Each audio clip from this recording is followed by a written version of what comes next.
assigned to them. However, there are 4 kingdoms assigned to domain eukarya. So what are those 4? Plantae, fungi, He's a fungi. either's fine.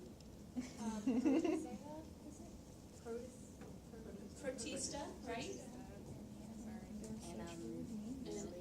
Yep, and animalia.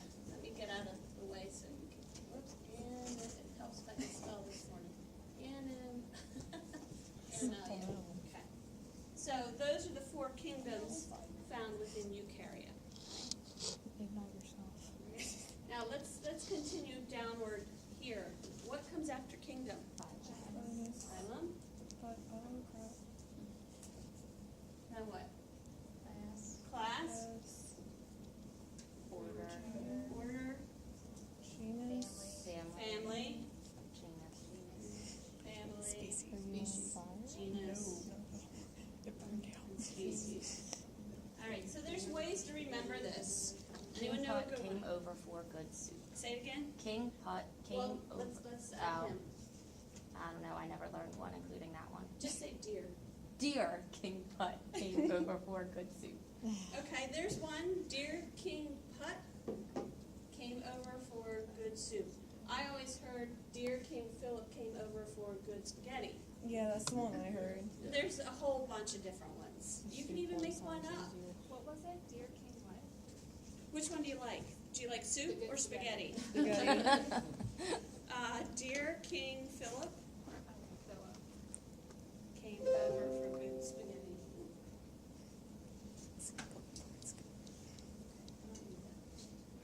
So make sure you know this. This is how living things are organized, with this being the broadest category and species being the most specific down to one particular type of organism. Okay? All right, so we've kind of differentiated between prokaryotic and eukaryotic. We can see the prokaryotic organism is much simpler internally. The eukaryotic organism is much more complex. So, prokaryotic cells. And C here, E. A and C, which would make it E. Everyone agree? Okay, good job. C. B. There's some B's and we have some C's. Mitochondria. Mitochondria. It is Everything. B, mitochondria. If you have more than one of them, what do you call it? Mitochondria. Right, mitochondria. Did we go over that with bacteria? Things like No. that? Okay, so bacteria is plural. So if you have one, you have a Bacterium. bacterium. So when you're writing a paper, don't say a bacteria. You're going to say a bacterium, right? So any of these words that end in IA, the singular is going to be UN. So for example, flagella, well that doesn't end in IA, that ends in A. But flagella, one of them would be a flagellum. Right? So it's, you'll get the hang of it. All right, animal cells have cell walls. True or false? True. False. What do they have? Cell membrane. Right, all living things have cell membranes. Not all living things have cell walls. Animal cells do not have cell walls. Okay? All right. If there's a 3% cell concentration on the left side of a semi-permeable membrane and a 0.9 concentration on the right side, which direction will water flow, and what's the process at work? Oh my god. To the So it's going to go. It would go left. Right. Well, let's figure out what's the process first. It's osmosis. Okay, how do you know it's osmosis? Because it's Yeah. Right, because it asks for which way will water water flow. flow. So if it's asking which way water is flowing, which is the solvent, it's osmosis. If it's talking about solutes, like salts or sugars, things like that moving, then you're going to be talking about something like active transport or facilitated diffusion. But when you're talking about movement of water, it's osmosis. So we know it's C or D, okay? D. So now we've got to figure out which direction. So let's figure it out. So there's 3% concentration of salt solution on the left. So 3% salt solution. And we have 0.9% salt solution on the right. Now, remember, movement of water from high water concentration to low water concentration. So how much water is there in a solution that's 3% salt? 97% water. How much water is in a solution that's 0.9% salt? 99.1% water. Where is their higher water concentration? On the right. Which way is water going to flow? To the left. To the left. Another way to look at that is water follows salt. So the higher salt concentration over here, the water's going to flow in this direction until what is reached? Equilibrium. An equilibrium, right.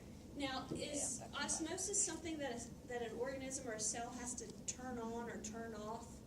No, it's just a naturally occurring thing due to the nature of semi-permeable membranes and how water works and so forth. It just happens, okay? All right. This might not be salt solution. This could be like a sugar, like a concentration of sugar water. Same thing's going to happen, okay? Right? So what's the answer? C. C.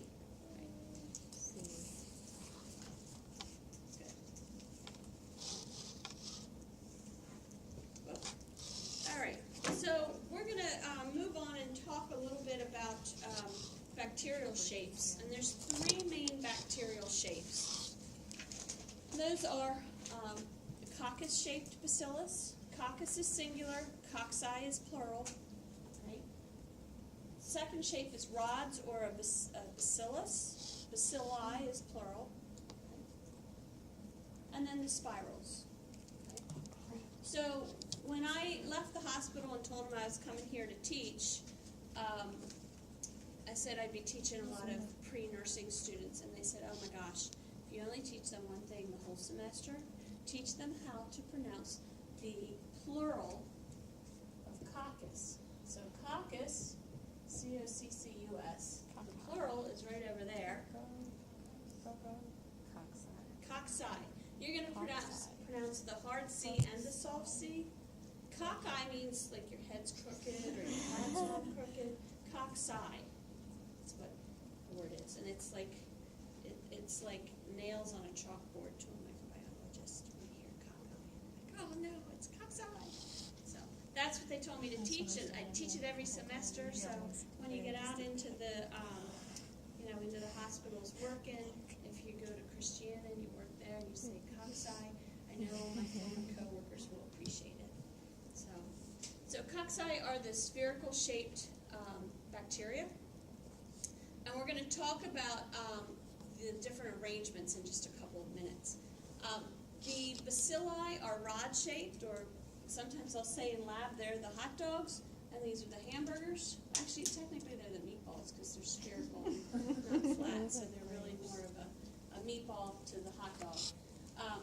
And so generally with the bacilli, we don't really necessarily always indicate when they're in chains, but sometimes they are in chains like that. We usually just call them bacilli or rods. Some rods are flagellated, and we're going to talk about flagella later. And then some actually produce endospores, which we've talked a little bit about. We know there's a couple of genuses that we've talked about that actually produce endospores.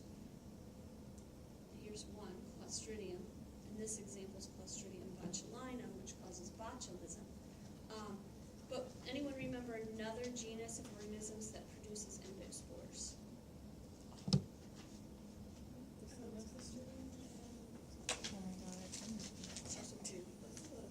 Bacillus.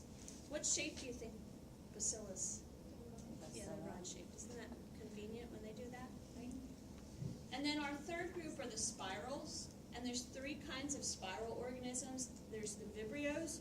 Vibrios we've talked a little bit about when we talked about Vibrio cholera.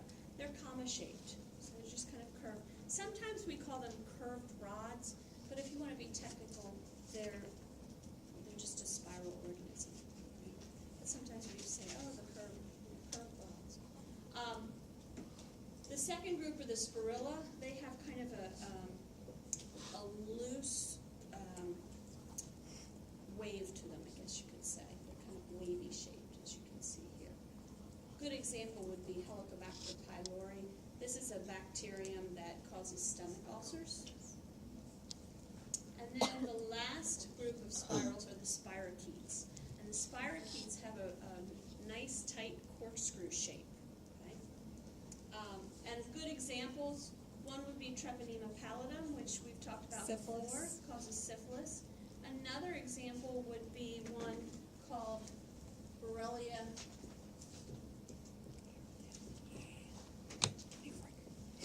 burgdorferi. I know we mentioned it once before. It was on a Remember? slide. It doesn't sound familiar. No, It was on slide one of the with- slides when we were looking at the Yep, differences in dark field. microscopes. Anyone remember? They were like neon green, maybe? No, they were kind of purpley, but that's just because of the filter that they used on dark field. So this organism we'll come back to a lot this semester. This organism causes Lyme disease. Is it Lyme or Limes? Lyme. Lyme, right. Is it L-I-M-E or L-Y-M-E? L-Y. L-Y. It's not like the fruit. Right. Okay. So those are the three main bacterial shapes. Are there others? Yeah. Have I ever seen any of the others? No. But here's some weird ones. So star-shaped bacteria. The rectangular ones to me look like a waffle, but that's just me. But I've never actually seen either of these. So there are some weird shapes, but the three main shapes are the ones that we went over in the previous slide. So I wanted to talk about the orientation of cocci, because this is actually important in a gram stain. When you're looking at cocci, we like to look at how the cells are oriented, and it's based upon how they divide. So when bacteria divide, they divide by a process called binary fission, which we'll be talking about in more detail in the next unit. But they divide by binary fission. Basically, they grow, they replicate their DNA, and then they split in half, and they make pretty much clones of themselves. But sometimes when, especially cocci, when they divide, they become separate cells, but they don't necessarily completely separate from one another, okay? They kind of stick together, right? And so, when they divide on one plane, they can form what are called diplococci. What's diplo mean? Two. So, what do we have here? Two cocci. So, diplococci. Sometimes when they divide on one plane, they all stick together every time they divide, and you get these chains of cocci. And the chains are called streptococci. So we have our diplococci, which are cocci, in pairs. We have our streptococci, or cocci in chains. Now here's where I think my genetic nature of having two sisters with master's degrees in English comes in here. This S should not be capitalized, right? The reason why I say it shouldn't is because this is an adjective describing the arrangement of the cocci. It's not a proper name, okay? Now, there is a genus of organisms called Streptococcus. That's a proper name. That's capitalized. But when you're just talking about the arrangement of cells, that's not a proper name. I don't know why they capitalized it. I don't know. It's just me being picky. But, so there is a genus of organisms called Streptococcus with a big old capital S. Are they in chains? Sometimes they are, and that's probably where they got their name. But Streptococcus, the genus, are not always in chains. For example, Streptococcus pneumoniae is generally diplococci. So just because it's in the genus Streptococcus doesn't necessarily mean that their arrangement is going to be in chains. Right? Oftentimes, yes, but not always. And then we have tetrads, which are cocci in fours. And they're dividing on 2 planes. You can see that in the picture. And then when we get to the bacteria that can divide on 3 planes, we have the Sarsineae, which is like a cube of cocci. And then we have the Staphylococci. Staphylococci actually means grape-like cluster. Right?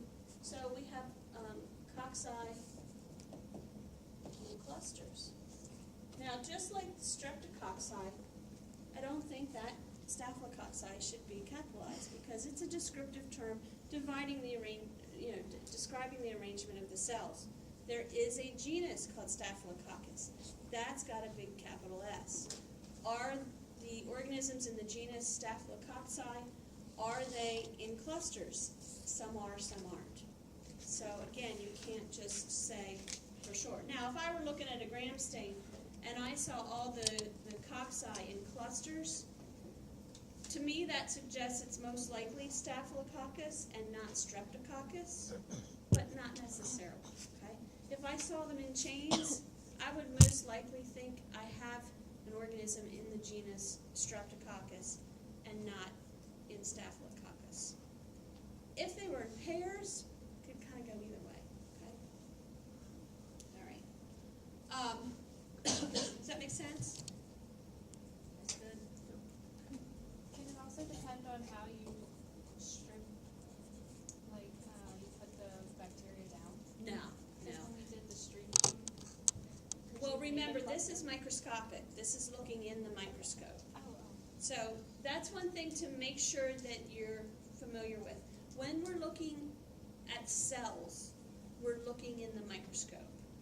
When we're looking at colonies, we're using our eyeballs without any tools.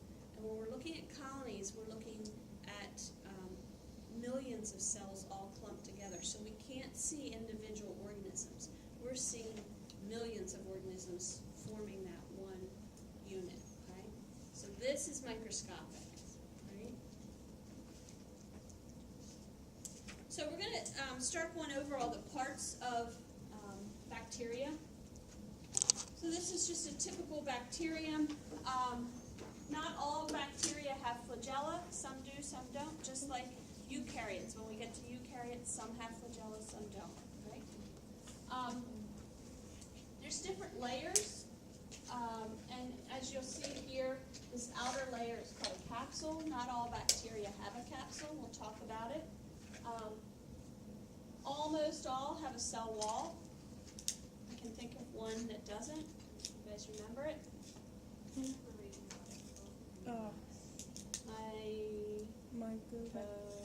Mycobacterium. Other one.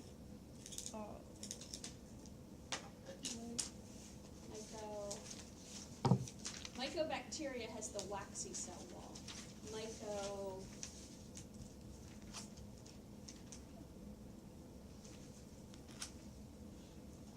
No? You guys don't have it? Look back in your notes, see if you can find it.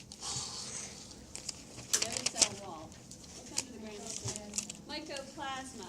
Mycoplasma, no cell wall, so they wouldn't have this layer here. Now, all cells have the plasma membrane, which is interior to the cell wall. No cell wall. Plasma membrane is between the cell wall and the inside of the cell. Plasma membrane, you might see it written as plasma membrane, you might see cytoplasmic membrane, you might see cell membrane, okay? Any of those, they're all the same thing. I generally use cell membrane, but you might hear me, switching through the terms, but they're all the same, right? All right, so we're going to start first with the cell wall of the organism. So this kind of grayish layer. Right?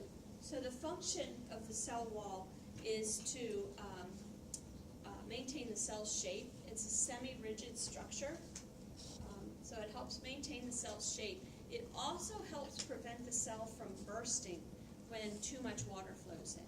Okay? So if it were our cells, so one of the examples in the textbook shows human red blood cells. If too much water flowed into a human red blood cell, what happens to it? Burst. It bursts, right. We don't have cell walls, remember? But because bacteria do have cell walls, think of it kind of like this. Let's say you have a balloon and you overfill it with water, okay? Making water balloons. Think of that as a human cell. You add too much water, it's going to pop, right?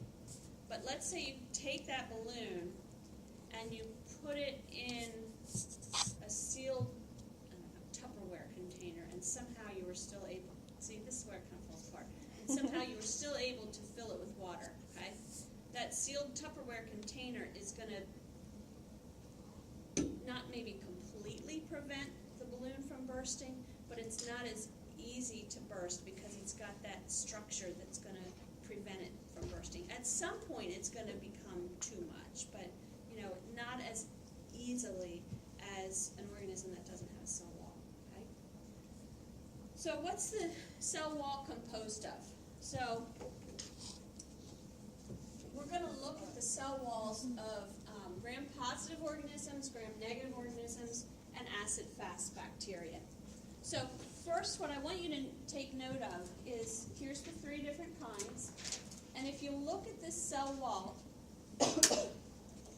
here's the outside of the cell, here's the inside of the cell. Outside, inside, outside, inside, okay? Just so you have some reference for what's what, okay? So let's start first with what they all have in common. And what they all have in common is a structure called peptidoglycan.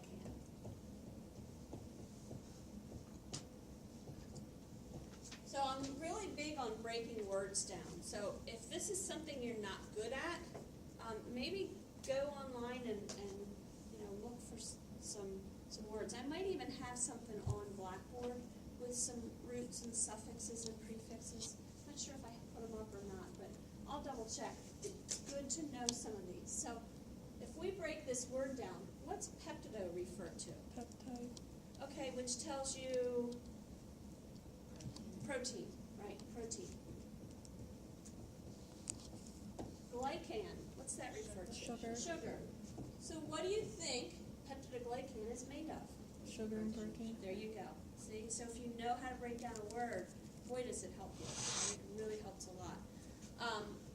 Sadly, I don't know that the schools teach a lot of that anymore, which is sad because it really helps when you're not sure what a word is. If you can break it down, you can kind of get a ballpark idea of what's being talked about. So peptidoglycan is a protein sugar molecule. It's found in all of these cell walls. Now, it's found in bacterial cell walls. When we talk about archaea, which again are other prokaryotic organisms in a separate domain, they have cell walls too, but their cell walls do not contain peptidoglycan.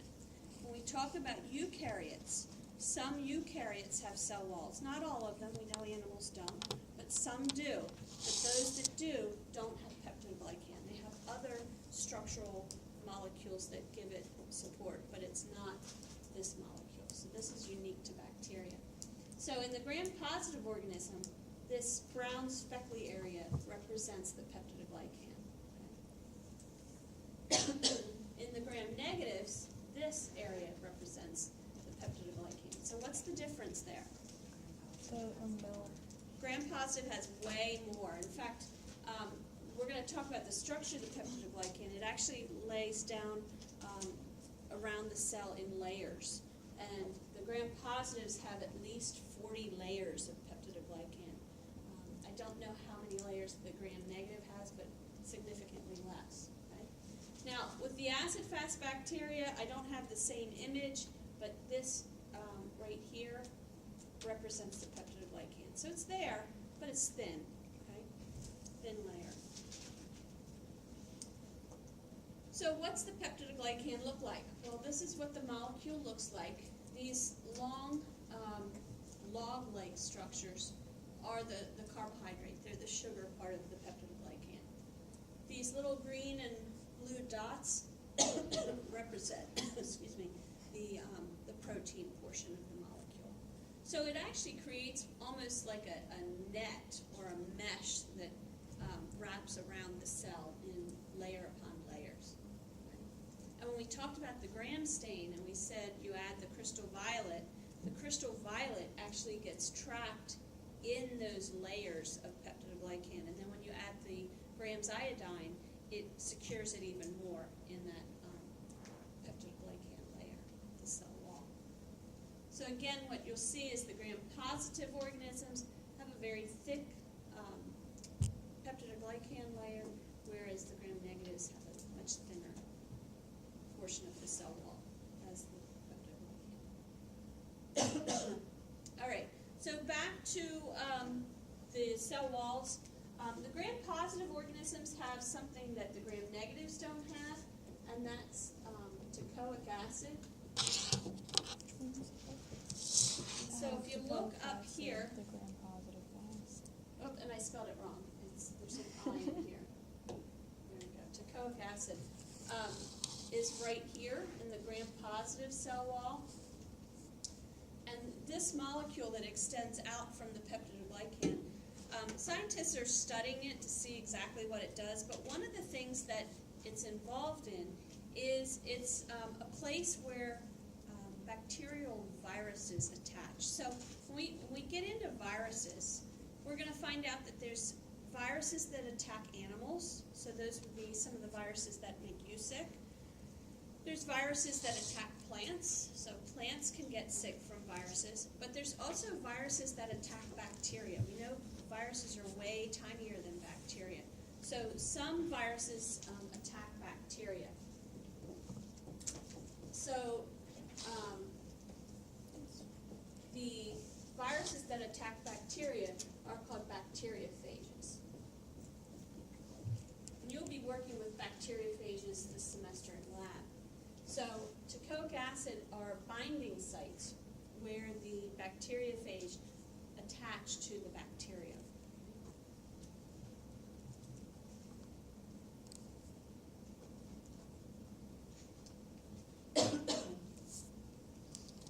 So that's a substance found in the gram-positive. One of the most important things found in the gram-negative organisms is what's called the outer membrane.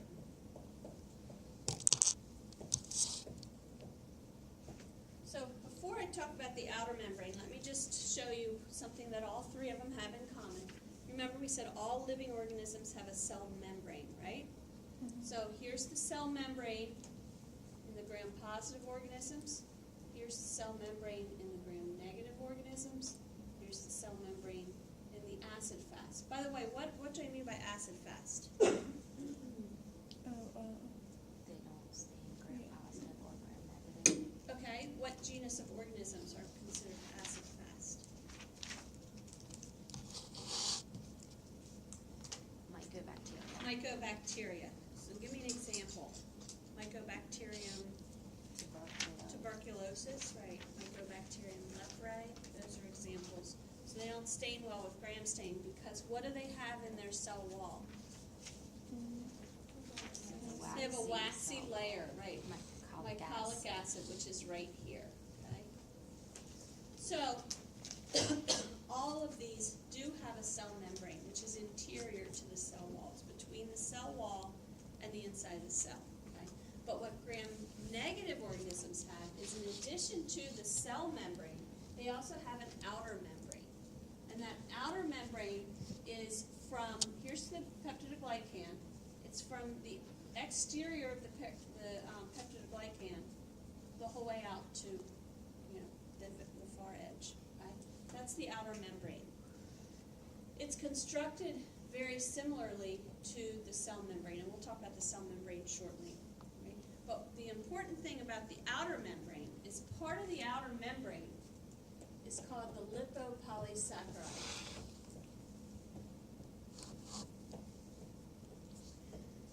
Sometimes abbreviated LPS, and it's also known as endotoxin.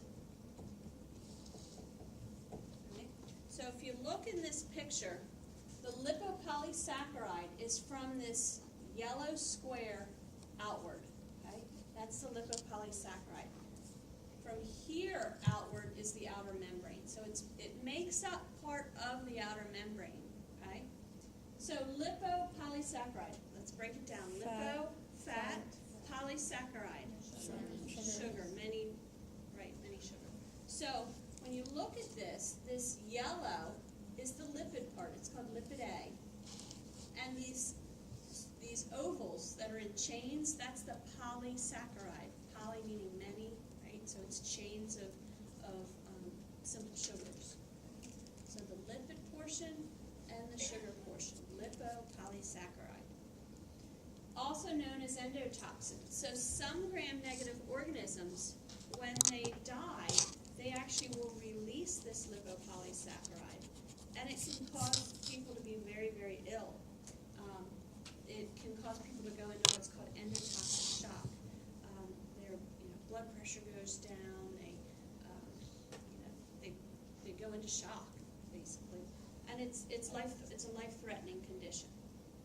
Not all gram-negative organisms will release large quantities of this lipopolysaccharide.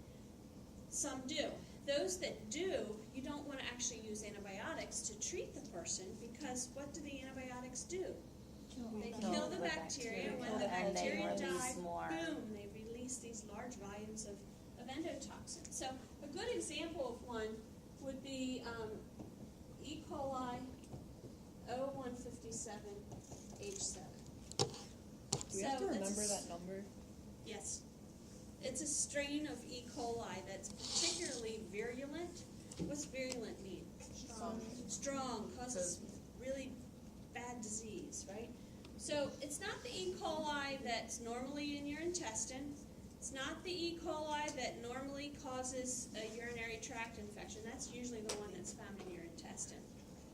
Yeah. What is that a good example of? Is that the end? Yeah, I'm going to get into What's it. the number again? I can't see It's anything. O, the letter O, Okay. and then 157, and then colon, sorry, can't remember, and then H7. Oh, no, that's an H. So this is a strain that is often associated with food poisoning, but it's a really nasty one. So way back in the 90s, there was a really bad outbreak of this at a Jack in the Box on the West Coast, and people got really sick. People can die from this. It's been a problem at petting zoos, and if you've noticed over the past maybe 10 years or so, petting zoos tend to have places where you can go wash your hands or hand sanitize. That's because people were getting this. Unpasteurized apple cider, things like that were problematic for this particular bacterium. And it causes really nasty issues. So it can cause what's called hemolytic uremic syndrome, which is basically, it affects your kidneys and causes bloody urine. It can be a completely hemorrhagic disease where you almost bleed out. It's really awful. And if you want to read a fictional book about this organism, there's a book called Toxin by Robin Cook. Robin Cook is a medical thriller author. He's written a lot of books over the years. But this one is about the slaughter industry and problems with this organism. So what happens with this organism is if the individual has it and they're treated with antibiotics, it's going to dump all that endotoxin into your system. And that's when all the really nasty stuff happens, all the hemorrhagic kind of things can happen. just treat you with fluids and supportive care and not antibiotics. Now, does that mean regular old E. coli you don't want to treat with antibiotics? Absolutely not. You do want to treat with antibiotics. If you have a urinary tract infection with E. coli, it's most likely not that, right? So how, if they're just treating you with fluids, are they not multiplying? Or Well, they are may you be. You have just- to kind of count on your immune system to, yeah. It's one of those where you just don't So that's wanna- kind of a wing and a prayer, really. Yeah. So it's just let it take It's a its pretty course. nasty one. Yeah. Some things are nasty. Yeah. Antibiotics are not always the be-all, end-all. And we know that also because a lot of things are getting resistant too. But yeah, there's some times where you just kind of have to cope. So that's a good example. It'll dump lots of endotoxin into your system. All right. So that's the outer membrane. Let's see what else I want to talk about. Okay. Okay. So a couple things I wanted to talk about with the cell wall is cell wall damage. So, for example, some antibiotics will damage the cell walls. Penicillin is an antibiotic that actually targets the cell wall and kills the organism because it targets that cell wall. In addition to that, lysozyme. Remember the enzyme lysozyme? Most everyone got that right. Tears, sweat, and saliva is where you can find it. It damages the cell wall, and particularly by digesting peptidoglycan. There's some organisms that we said don't have cell walls, so those would be mycoplasmas, have no cell walls, but they do have a cell membrane like all other organisms do. The last thing I wanted to talk about before I move on are bacteria that can form what are called L forms.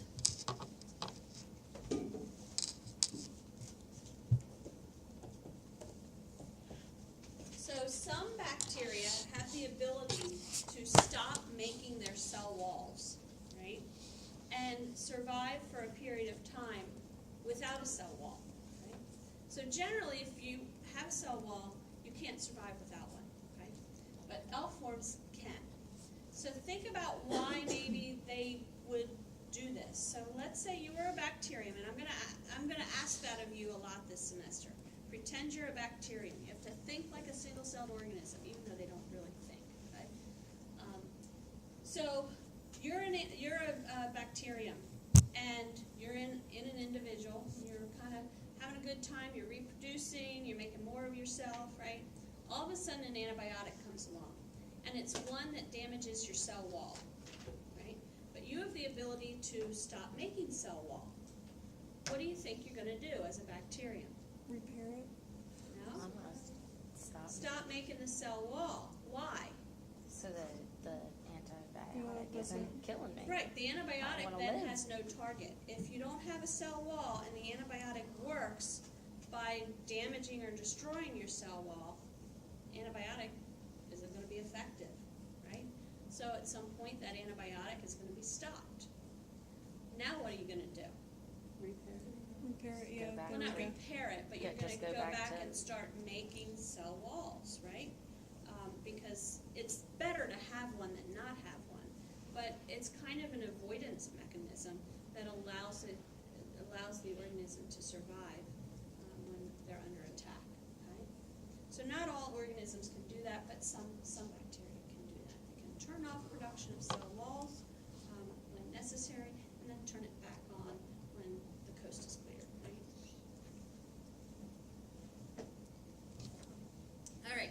So I want to talk about the cell membranes. Again, the cell membrane is also known as the cytoplasmic membrane, which is also known as the plasma membrane. And if you remember from the other pictures, we know that if this is the outside of the cell, this is the inside of the cell membrane is interior compared to the cell wall. So it's between the cell wall and the inside of the bacterium, okay? So the cell membrane's main job is to regulate the movement of substances in and out of the cell, okay? Through all those processes that you read about, things like diffusion and osmosis and facilitated diffusion and active transport, right? All of that stuff, right? So it regulates movement of things in and out. In bacteria, there's some other functions as well, primarily because bacteria don't have organelles to carry out specific functions, so a lot of things that are normally done in organelles in a eukaryotic organism get done in the cell membrane of the bacteria. But the main job is regulating the movement of substances in and out of the cell. So the cell membrane is composed of what's called a phospholipid bilayer.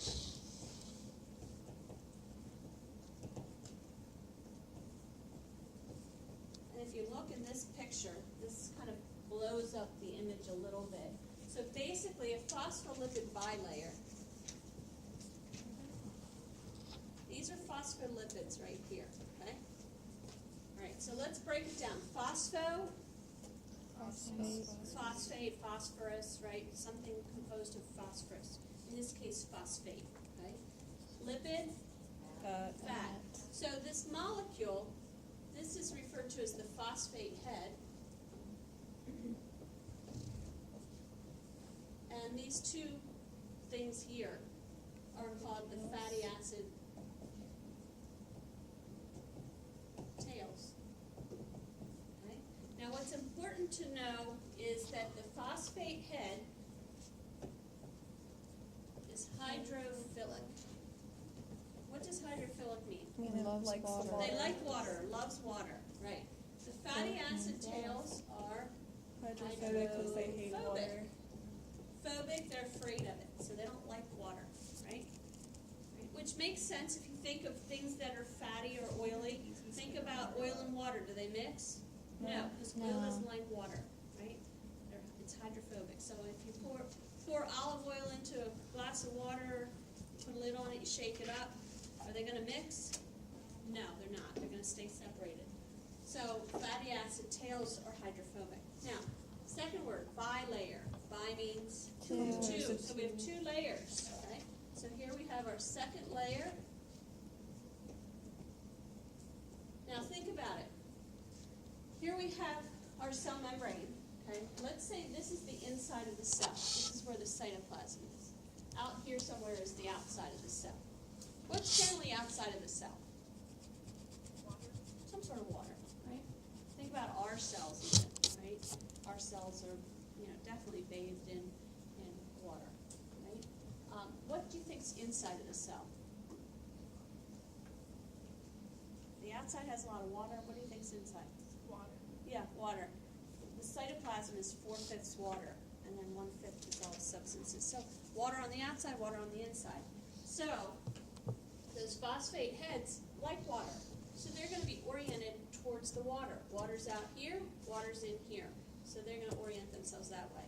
The fatty acid tails don't like water, so they're going to orient themselves as far away from water as possible, which is sandwiched in between those phosphate heads. Right? This happens naturally. It's just due to the polarity of the lipid molecules and the water molecules, and or the non-polarity of the lipid, and so forth. Right? Make sense? Right. So that's the phospholipid bilayer. We refer to the cell membrane as a fluid mosaic model. Well, what does that mean? It sounds complicated, but it really isn't. Fluid. Basically, these phospholipids within each layer can freely move within their layer, okay? They can't flip-flop into the other layer because of the nature of the molecules, but they can freely move around. It's not like they're stationary and stuck to each other. They can freely move around. That's the fluid part. The mosaic part has to do with the fact that there are embedded proteins within the bilayer. And those proteins have all different kinds of jobs. They might act for attachment. They might act as enzymes for certain reactions. They might act as a pore that allows for ions and things to come in or out of the cell. So So the mosaic refers to the pattern of proteins that are embedded in the membrane. And that's all it is. Right? That's all that means. Okay? Any questions on the cell membrane? No? Great. All right, so we've talked about the cell wall, we've talked about the cell membrane. We're going to go inside for a little bit and talk about the cytoplasm. So the cytoplasm is a semi-fluid substance inside of the cell, and it's composed of, like I said, 4/5 water and about 1/5 dissolved substances. So things like ions, sodium and chloride and potassium, as well as macromolecules like lipids and carbohydrates and proteins. All of these things can be found inside of the cytoplasm. Okay?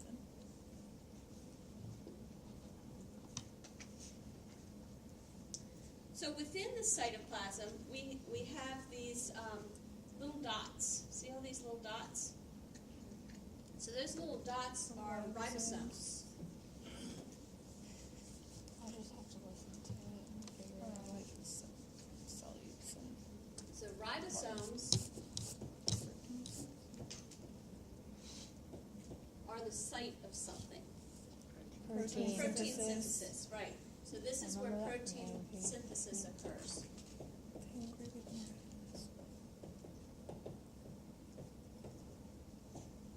So we have ribosomes in bacteria, in archaea, in eukarya. They all have ribosomes, but their structures are a little bit different. Okay.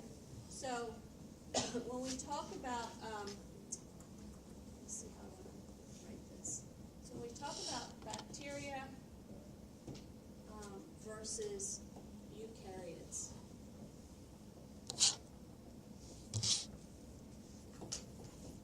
Ribosomes have a certain structure. So bacterial ribosomes are what we call 70S ribosomes. Right? That is a term, that S has to do with a sedimentation rate. So basically, it just refers to does anyone know what a centrifuge is? Yeah, it's an instrument that spins really, really fast. And the whole purpose of it is it takes solution, spins it real fast, and it separates the liquids from the solids, basically. Okay? They're used in labs all the time. You spin down blood, you spin down all kinds of stuff. Okay? So that S refers to the rate at which those ribosomes get pulled out of solution. So it's not a weight, it's not a size, it's a rate. It's how fast does it get pulled out. So we call them 70S ribosomes. Eukaryotic organisms have 80S ribosomes. Okay? Now, the ribosome is composed of two subunits, a large subunit and a small subunit. And we name them as well based on their sedimentation rate. So bacteria have a large subunit that's 50S and a small that's 30S. And you might say, well, 50 and 30 does not add up to 70. Correct. But remember, it's not a weight or a volume or a size or something like that. It's not something that necessarily has to add up. It's how quick does it, sediment out of solution. The eukaryotes also have a large and a small subunit. The large is 60S and the small is 40S. Again, it doesn't add up, right? So an interesting thing to keep in mind is some antibiotics target the ribosome. They target, one of the subunits, basically, of the bacterial ribosomes. They target 70S ribosomes. So should antibiotics that target 70S ribosomes be something that we have to worry about because they target our ribosomes? No. Well, according to this, no. Because if they target 70S, ours are 80S, so it's going to target the bacteria, but not us. Now, here's where the answer gets kind of tricky. So, we're going to talk, and you've probably read about it, endosymbiosis, and in the book it talks about mitochondria and chloroplasts and how those structures evolved over time. But mitochondria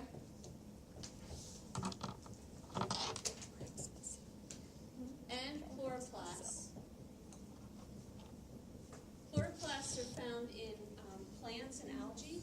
It's where photosynthesis occurs. Mitochondria are found in almost all eukaryotes. That's where cellular respiration occurs. It's like the powerhouse of the cell. Both of these structures have their own ribosomes, and they are 70S with a large of 50S and a small 30S. Bless you. Thank you. So, now, potentially, could antibiotics that target the 70S ribosome be a problem for us? Yes. Yeah, they could.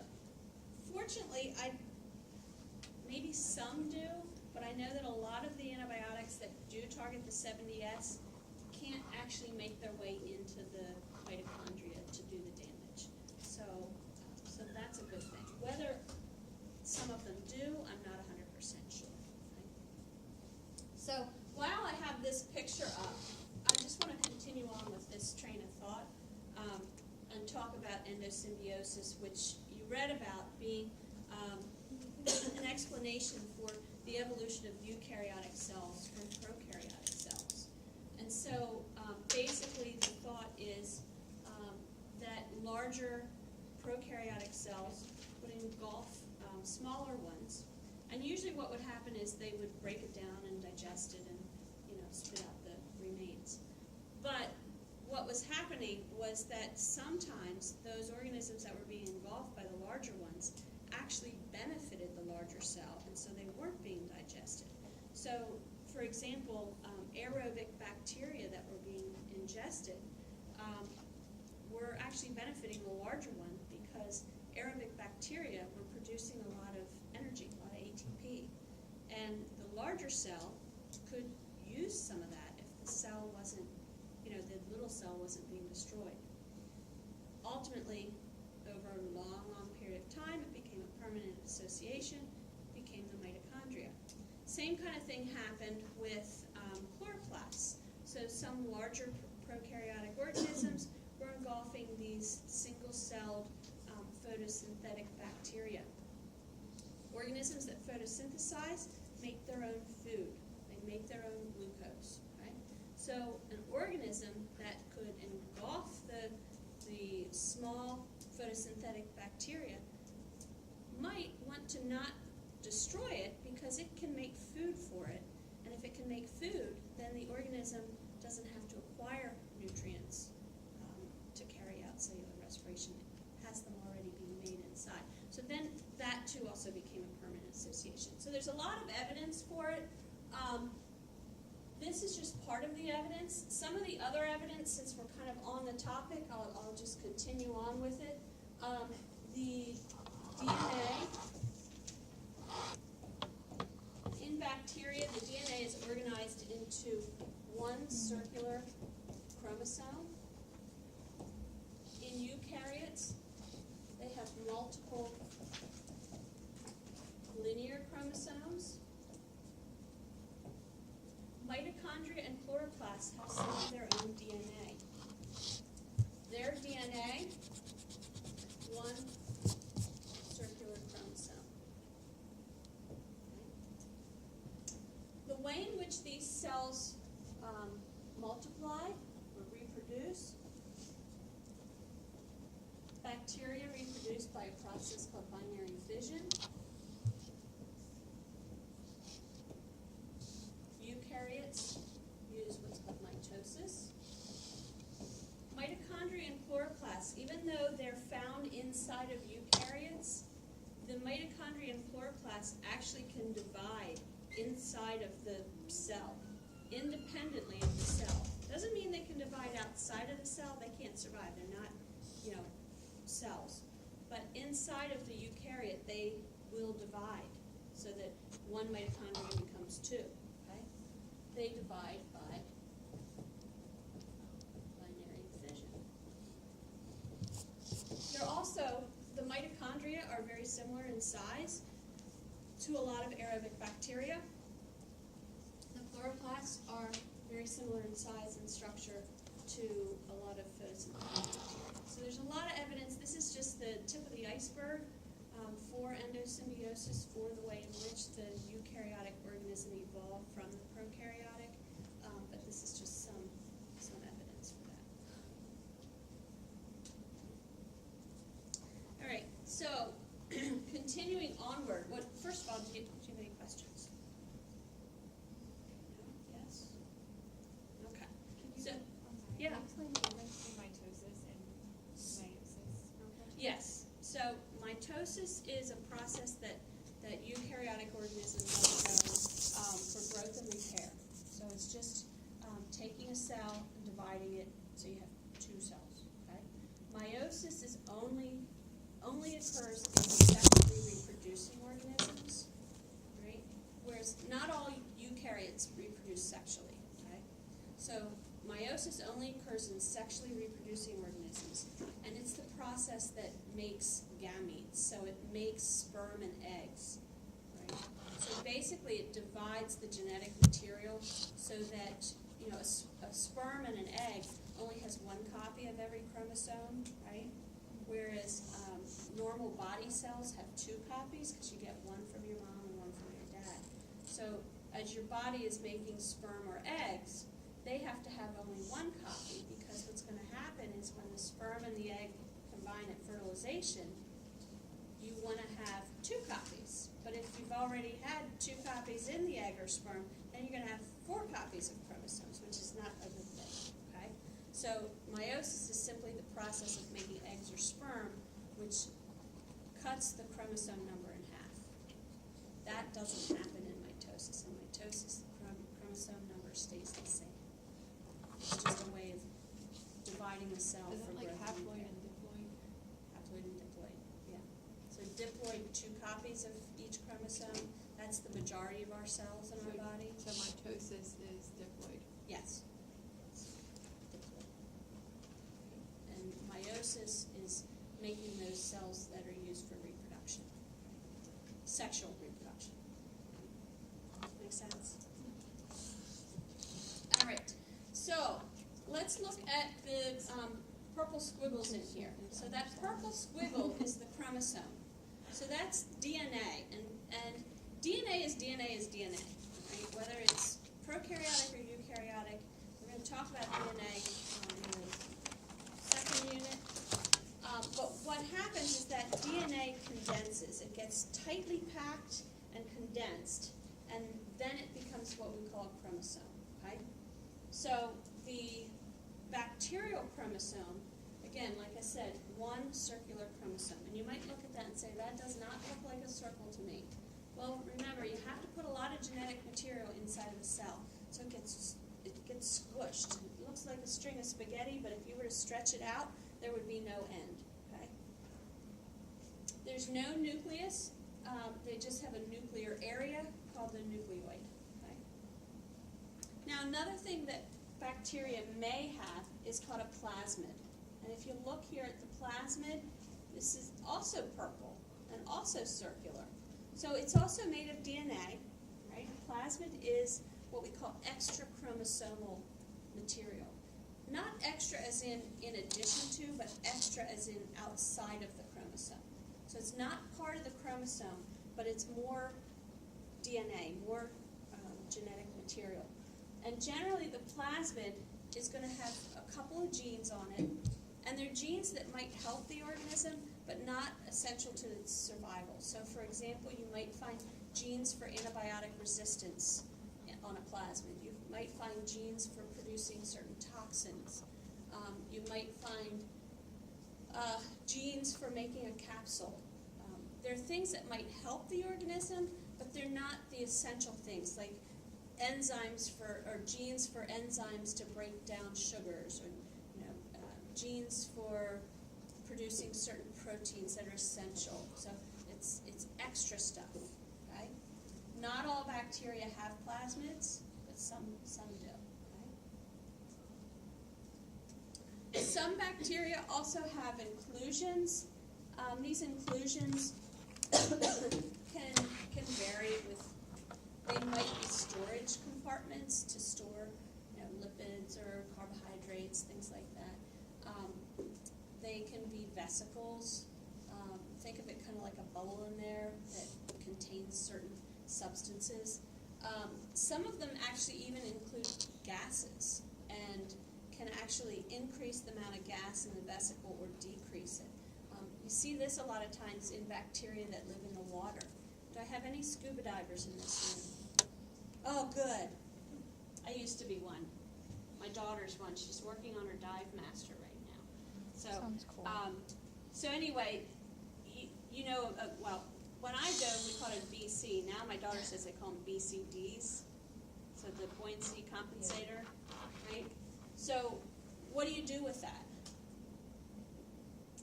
when you're diving? What do? You're dealing with your buoyancy in the water, whether you're gonna Right.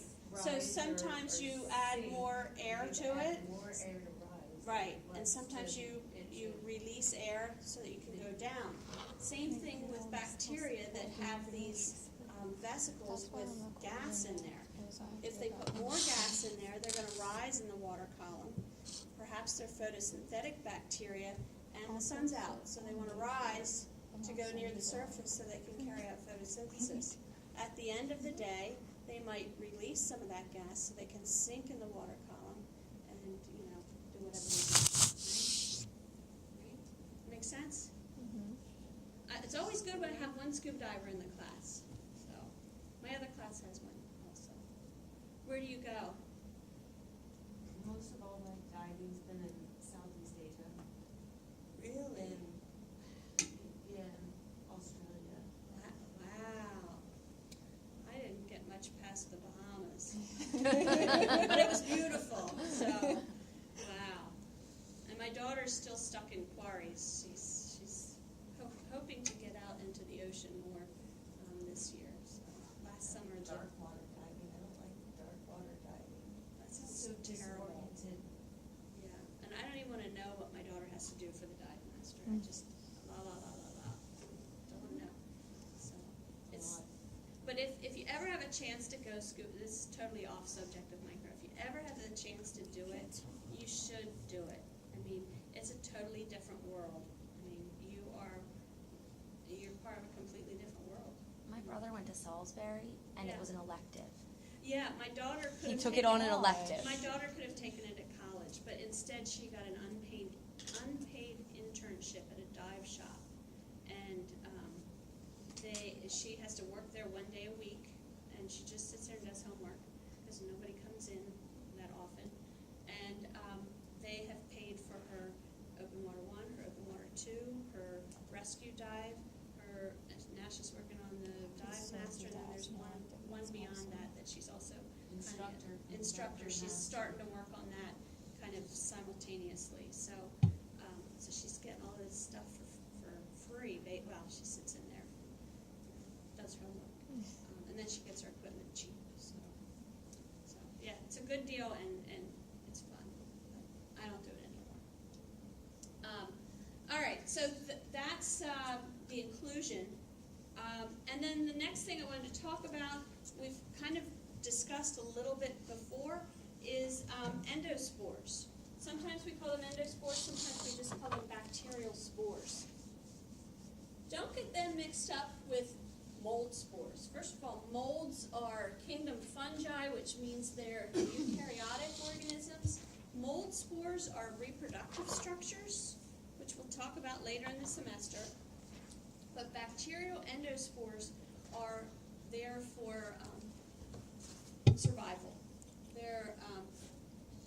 They're excuse me. They're produced when the cell is in an environment that is hazardous to its survival. So, for example, if a bacterium is in an environment where there's harsh chemicals, or there's not enough moisture, or there's high radiation, or lack of nutrients, or too much waste materials, the cells are going to die. The organisms die. But if the organism can produce endospores, what's going to happen is instead of the cell dividing, the cell copies its genetic material, so it has 2 copies. And then what it does is it takes one copy and starts putting all these different layers around it so that it's well protected. Okay? When the environment gets really bad, the cell is going to die, right?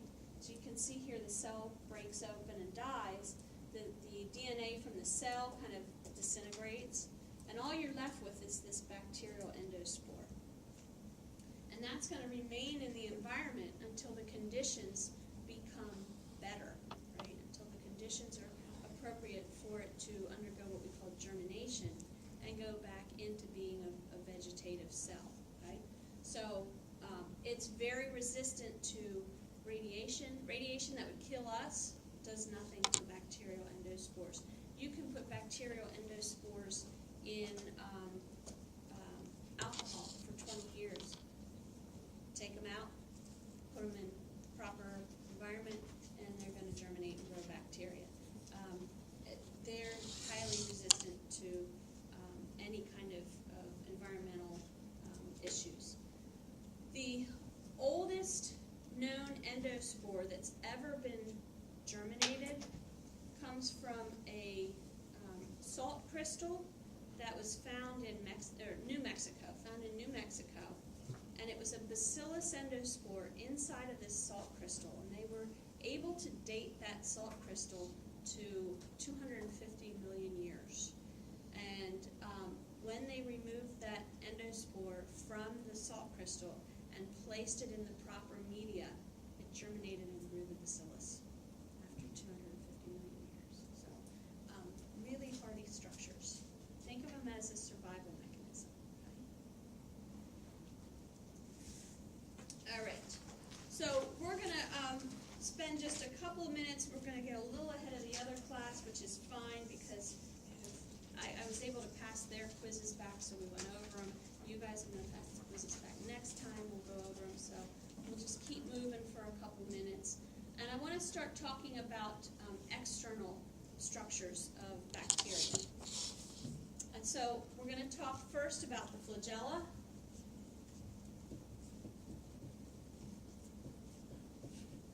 It's one. It's called a flagellum. So the flagella are, as you can see, hair-like structures that extend from the bacterium. They're composed of a protein called flagellin. And when the flagella move, they rotate. Okay? I'm going to explain how they rotate in just a couple minutes. Now, the arrangement of the flagella is, if they have them, it's not all bacteria have flagella, but if they have them, they're in one of these arrangements. So monotrichous, what's mono mean? One. Anyone know what trichous refers to? Hair. So one hair. It's not hair, but it looks like hair, so that's why they use the term. So monotrichous is one flagellum. Lophotrichous, I really should know what lopho means, and I admit I don't. But it's multiple flagella that arise from the same region of the cell. So it's kind of like, you guys remember what a Cupid doll is? It's a little doll with like a little tuft of hair on the top. That's what it kind of reminds me of. Right? Amphitrichous is going to have one at either end of the cell. Which one? And what does peri mean? It's peri. Think perimeter. Peri is around. So peritrichous, they're all around the cell, right?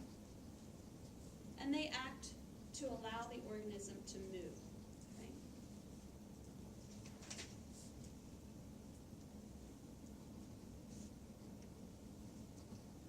This is just some images. All of these are SEM. What does that stand for? Scanning electron microscopy, right. So this is just showing peritrichous flagella, monotrichous, amphitrichous, right, one at each end, and lophotrichous. So the flagellum is composed of 3 parts,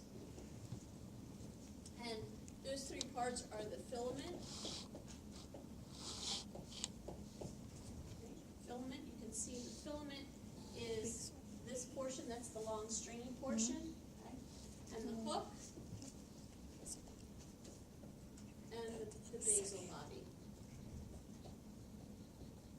So basal body is this portion that's embedded into the cell, okay? You can see how in this one it's embedded several locations. It's got these ring-like structures, right? And here it's embedded here in the cell. So that's the basal body. The hook kind of connects the filament to the basal body and is the rotating structure. Which one of these is a gram-negative organism and which one's a gram-positive? The first gram one's a negative, gram negative. Okay, the one on the left is gram-negative. How do you know? Because it has a smaller. Okay, it has a smaller, well, it's hard to tell.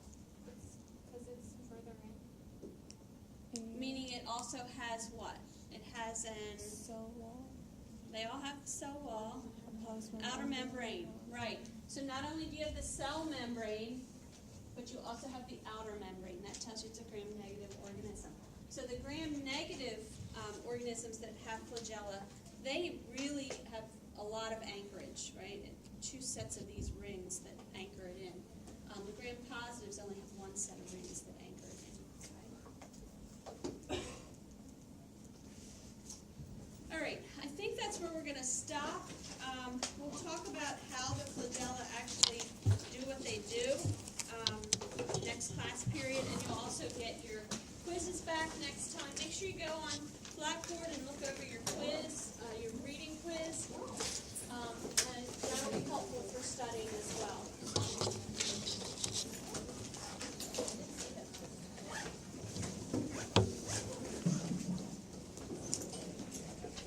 I like your cup, by the way. Thanks. It's kind of a joke. I don't care for cats. My husband does.